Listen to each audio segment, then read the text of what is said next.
नमस्कार, आप देख रहे हैं डीटीवी भारत और मैं हूं आपके साथ निर्भय किशोर। बिहार में पंचायत चुनाव को लेकर के अब भी स्थितियां संशय में है। दरअसल कोरोना संक्रमण की इस बढ़ते हुए स्थितियों के बीच में, बिगड़ते हुए स्थितियों के बीच में चुनाव आयोग अब भी फैसला नहीं ले रहा है। दरअसल जिस तरीके से संक्रमण का खतरा बढ़ता जा रहा है, ऐसे में जहां एक तरफ जो प्रत्याशी हैं वो लगातार चुनाव की स्थितियों को लेकर के वो चुनाव आयोग के अधिसूचना का इंतजार कर रहे हैं कि कब तक चुनाव आयोग जो होगा वो अधिसूचना जारी करेगा।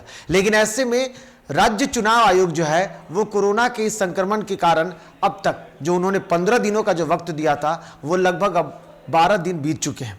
और ऐसे में अब राज्य चुनाव आयोग का कहना है कि उनके पास देखने के लिए और मात्र 20 मई तक का ही वक्त है, क्योंकि वो इंतजार 20 मई तक का ही कर सकते हैं। इसके बाद चुनाव शायद होगा, वो नहीं होगा और इसके लिए आगे की तिथि जो होगी वो निर्धारित की जाएगी। दरअसल कोरोना के काल के कारण जिस तरीके से स्थितियां बिगड़ी, ऐसे में जहां एक तरफ राज्य चुनाव आयोग पर फैसला लेना कठिन हो गया, तो वहीं दूसरी तरफ संक्रमण के बढ़ते हुए इस काल ने जब चुनाव को टाल दिया और चुनाव के जो 15 दिनों की तारीख जब बढ़ा दी गई, तो राज्य सरकार के लिए भी मुश्किलें बढ़ती गई। हालांकि पंचायती राज्य मंत्री सम्राट चौधरी लगातार ये कह रहे हैं कि तैयारी सरकार के तरफ से पूरी कर ली गई है, क्योंकि सरकार जो होते हैं उनको खास करके बजट खर्च होने वाले जो रकम होते हैं उसका इंतजाम करना होता है और सरकार ने इसकी तैयारी पूरी कर ली है। लेकिन अब जो भी फैसले लेने हैं वो राज्य निर्वाचन आयोग को लेने हैं। लेकिन संक्रमण के कारण अब राज्य निर्वाचन आयोग भी आगे बढ़ता हुआ नहीं दिख रहा है, क्योंकि इससे पहले देश के अन्य हिस्सों में जो हाईकोर्ट में मामले गए, उसके बाद अब एक और सोचने वाली बात राज्य निर्वाचन आयोग के पास भी हो गई है। ऐसे में अब खबर यह आ रहा है कि राज्य निर्वाचन आयोग का कहना है कि वो स्थितियों पर 20 मई तक इंतजार कर सकता है। उसके बाद अगर स्थितियां नहीं बदली, यानी कि कोरोना संक्रमण के जो बढ़ते हुए आंकड़े हैं, अगर उसमें थोड़ी सी भी विराम नहीं लगी, अगर संक्रमण का खतरा जिस तरीके से बढ़ रहा है उसमें कोई कमी नहीं होगी, तो फिर राज्य निर्वाचन आयोग जो है वो फिलहाल चुनाव कराने के मूड में नहीं होगा। यानी कि उसके बाद जून महीने में मानसून की शुरुआत हो जाएगी और बरसात के मौसम में चुनाव कराना चुनाव आयोग के लिए बड़ा मुश्किल हो जाएगा। तो ऐसे में राज्य निर्वाचन आयोग चुनाव नहीं कराएगा और इसके लिए आगे की तारीख की जाएगी। आगे क्या कुछ होगा ये देखने वाली बात होगी। लेकिन अब जहां एक तरफ राज्य निर्वाचन आयोग के लिए मुश्किल खड़ा कर रहा है, तो दूसरी तरफ सरकार के लिए भी ये बड़ा कांटा बनता जा रहा है। दरअसल जिस तरीके से पंचायत चुनाव अधिनियम 2006 जो बिहार सरकार के द्वारा लाई गई है, लेकिन उसमें चुनाव नहीं होने के एवज में आगे में किस तरीके के काम होंगे, इसको लेकर के संशय है। और इस पर भी खबर यह है कि राज्य सरकार जो है वो अंदर खाने से तैयारी कर रही है।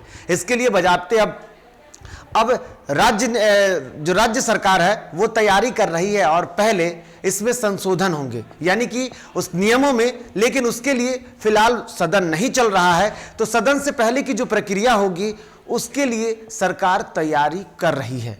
अब उसके बाद ही देखना होगा, क्योंकि इससे पहले कई ऐसे राज्य रहे जहां पर समय पर चुनाव नहीं हुआ। तो ऐसे में जिस तरीके से विधानसभा चुनाव को लेकर के जब चुनाव नहीं हुए, तो वो प्रदेश जो था वो राष्ट्रपति शासन लागू हो गया। ऐसे में उसी प्रक्रिया पर अब बिहार में अगर चुनाव समय पर नहीं हो रहा है तो इसके लिए तैयारी हो रही है। लेकिन इसके लिए जो अधिकारी होंगे, उन अधिकारियों के अधिकार को अब राज्य सरकार तय करेगी और उसके लिए बजाते पंचायत चुनाव अधिनियम 2006 जो है उसमें संशोधन करना होगा और उसके लिए सरकार काम कर रही है। लेकिन अब सबसे बड़ा बात है कि अगर चुनाव नहीं होता है तो फिर कितनी बड़ी समस्या उत्पन्न होगी। दरअसल कोरोना के इस काल के कारण अब ये लगभग मान लेना कि फिलहाल बिहार में चुनाव नहीं होने जा रहा है और इसके लिए तैयारी पूरी दिख रही है, क्योंकि 20 मई तक स्थितियां सुधरने वाली नहीं है। अब जरा सा विशेषज्ञों की बात बता दूं आपको। दरअसल देश में जिस तरीके से कोरोना संक्रमण का खतरा बढ़ता जा रहा है, ऐसे में विशेषज्ञों का कहना है कि 15 के बाद लगभग एक और तूफान आएगा, यानी कि एक और वेव की शुरुआत होगी। और ऐसा देश के कुछ एक्सपर्ट जो कह रहे हैं, यानी कि संक्रमण का खतरा जो है वो भी फिलहाल 15 से 20 के बीच में थमने वाला नहीं है, क्योंकि जिस तरीके से स्थितियां बदल रही है, जैसे जैसे 15 के करीब हम बढ़ रहे हैं, वैसे संक्रमण का खतरा भी काफी तेजी से बढ़ रहा है और आने वाले कुछ दिनों तक अभी ऐसी स्थिति रहने वाली है। लेकिन अब ऐसी स्थिति रहेगी तो क्या बिहार में चुनाव होगा, ये अब भी संशय के घेरे में है और जब तक राज्य निर्वाचन आयोग ये फैसला नहीं ले लेता है तब तक संशय बरकरार रहेगा। हालांकि देखना होगा कि किस तरीके से चुनाव को लेकर के राज्य सरकार या फिर राज्य निर्वाचन आयोग क्या फैसला लेते हैं, इस पर डीटीवी भारत लगातार नजर बनाए हुआ है और जैसे ही खबरें आएगी डीटीवी भारत सबसे पहले आप तक पहुंचाने की पूरी कोशिश करेगा। इसके लिए आप चुनाव से जुड़ी हर उस खबर के लिए आप देखते रहें डीटीवी भारत और हमारे साथ जुड़े रहें, क्योंकि हर चुनाव की खबर को सबसे पहले हम आप तक जरूर लेकर के आएंगे। फिलहाल मुझे दीजिए इजाजत, नमस्कार।